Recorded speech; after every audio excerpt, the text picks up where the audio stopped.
ஃபுல்லா இருக்கும். ஃபுல்லா அப்படின்னாங்க. நிறம் கலர் எவ்வளவு முக்கியம் அப்படிங்கிறத அவர் சொன்னதை நான் புரிஞ்சுக்கிட்டேன். நிறம் இந்த உலகில் மிக முக்கியமான ஒன்று. அது அந்த வார்த்தை எப்படி இவ்வளவு நாள் சினிமாவுக்கு டைட்டிலா வைக்காம இருந்தாங்கன்னு எனக்கு தெரியல. இந்த உலகத்தை இத்தனை ஆண்டு காலம் ஆண்டு கொண்டிருப்பது நிறம்தான். ஆப்பிரிக்காவில் இருக்கிறவங்கலாம் வெள்ளையா இருந்திருந்தாங்கன்னா அமெரிக்காவினுடைய சரித்திரமே மாறி போயிருக்கும். பண்ணை அடிமைகளாக போய் அங்க ஆப்பிரிக்கர்கள் இருக்க வேண்டிய அவசியம் இருந்திருக்கு. வெள்ளையா இருக்கிறவன் பொய் சொல்ல மாட்டான், வெள்ளையா இருக்கிறவன் நல்லவனா இருப்பான், வெள்ளையா இருக்கிறவன் ஏமாற்ற மாட்டான் என்கிற பொது புத்தி உருவாகி இருப்பது இந்த நிறத்தின் பார்ப்பட்டதுதான். இந்த நிறம் உலகத்தை தொடர்ச்சியா ஆண்டுகிட்டு வருது. ஆப்பிரிக்கர்கள் எல்லாம் பாத்தீங்கன்னா அவங்களுக்கு ஏத்த மாதிரி நிறத்தை தான் கொண்டாடுவாங்க. அந்த அறைக்குள் விழுந்து ஆப்பிரிக்க வானம்னு இந்திரன் தமிழ்ல ஒரு மொழிபெயர்ப்பு சொல்லியிருக்காரு. ஆப்பிரிக்க கவிஞர். அந்த கவிதைகள்லாம் பாத்தீங்கன்னா காக்கைகளை பத்தி இருக்கும். அவனுக்கு கருப்பா இருக்கிறதுலாம் தன்னுடைய உறவு மாதிரி தோணும். காக்கைகளை புகழ்ந்து அவன் பாடிட்டு இருப்பான். கா என்னும் தன்னுடைய ஒளி பின்தங்கி விடுகும் அளவுக்கு வேகமாக காகங்கள் பறந்து சென்றன என்று எழுதியிருப்பாங்க. அதே போல இரவை பார்த்த உடனே இரவு நம்ம கருப்பு நிறத்துல இருக்கு அப்படின்னு அந்த இரவை புகழ்ந்து கவிதை பாடுவோம். ஒரு குழந்தை ஊதா நிற மையை எங்கோ ஊற்றி விட்டது, அதை விடியல் என்னும் தாய் மெல்ல மெல்ல துடைத்துக் கொண்டு போகிறாள் என்று ஒரு கவிஞன் எழுதியிருப்பான். அப்படி அந்த கருப்பை பற்றியும் அவர்களின் நிறத்தை பற்றியும் கொண்டாடுகிற விஷயத்தை நாம பார்க்கிறோம். நிறம்ங்கிறது அவ்வளவு முக்கியமான ஒன்று. இன்னைக்கு இந்த படத்துல கூட பாத்தீங்கன்னா நிரந்தரம் இல்லா நிறம் நெஞ்சின் நிறம் என்று பாவிஜய் எழுதியிருக்கிறாரு. ரொம்ப பிரமாதமா இருந்த ஒரு பாட்டு.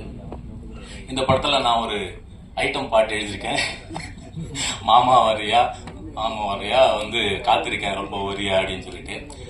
திரு இமான் அவர்களின் இசையில நான் ஏராளமான பாடல்கள் எழுதியிருக்கிறேன். ஏறக்குறைய அவருடைய ஆரம்ப காலத்துல இருந்து நான் எழுதிட்டு வரேன்.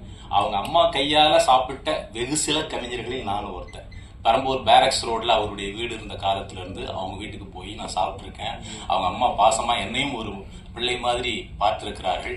அப்படி இமான் அவர்களோட நான் தொடர்ந்து பயணித்து வருகிறேன். அவரோட ஐட்டம் சாங்னாலும் சரி, ஜிங்கனமணி எப்ப ட்ரீட்டு மதுராஜ் எல்லாம் மச்சானாண்டி அப்படி தொடர்ச்சியா அவரோட இந்த மாமா வாரியா மாதிரி மெல்லிசை பாடல் இருந்தாலும் விழிகளி இனியவளே வானே போன்ற பல பாடல்கள் தொடர்ச்சியா அவருக்கு ஏராளமான பாடல்களை எழுத்து வரேன். இமான் அவர்களோடு பணியாற்றுவது அவ்வளவு அற்புதமான அனுபவம். சிங்கர் கூட சொல்லும்போது சொன்னாங்க, ஒரு அரை மணி நேரத்துல அவங்கள பாட வச்சு அனுப்பிச்சிருவாரு அப்படின்னு. லிரிசிஸ்டுக்கும் அப்படிதான். ஒரு சாய்ஸ்க்கு மேல வேணாம் சார், ஒரு பல்லவி ஒரு சரணம் போதும் சார், அதுக்கு மேல நீங்க எழுத வேணாம். நாங்க அதிகமா ஆப்ஷன் கொடுத்து அதுல 2-3 திருத்தி மாத்தி அந்த மாதிரி எல்லாம் இல்லாம வெகுளிதா உங்களுக்கு பிடிச்ச ஒரு சரணம் ஒரு பல்லவி மட்டும் கொடுங்க அப்படின்பாரு. அதை மட்டும் கொடுப்போம். அதை ரெக்கார்ட் பண்ணவரு அந்த பாட்டு ரெக்கார்ட் பண்ணும். அது மாதிரி ரொம்ப அற்புதமான ஒரு இசையமைப்பாளர் திரு இமான் அவர்கள். அவரோட பணியாற்றியது ரொம்ப அற்புதமான அனுபவம். அதே மாதிரி பல்ராம் கிருஷ்ணா அவருடைய இந்த ட்ரெய்லரை பார்த்தவொடனே நான் மறந்து போயிட்டேன். ரொம்ப சூப்பரா இருந்துச்சு சார். நான் இமான் சார்ட்ட சொன்னேன், அவ்வளோ அழகான எடிட்டிங்கு. சாப்பு சார் ரொம்ப பிரமாதமான எடிட்டிங்கு. அவர் பார்க்கறதுக்கே ஒரு மெச்சூர் டைரக்டர் பண்ற ஒரு படத்துக்கான அத்தனை அறிவுரைகளும் கொண்ட ஒரு படமாக அந்த ட்ரெய்லரே நமக்கு தெளிவுபடுத்தியதை பார்க்கிறேன். அதே போல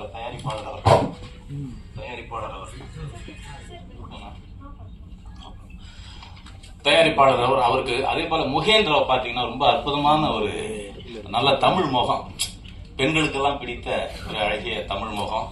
இன்னொன்னு பாத்தீங்கன்னா அவருடைய மொழியும் நல்ல தென்னிந்திய தமிழ் அவருக்கு வருது.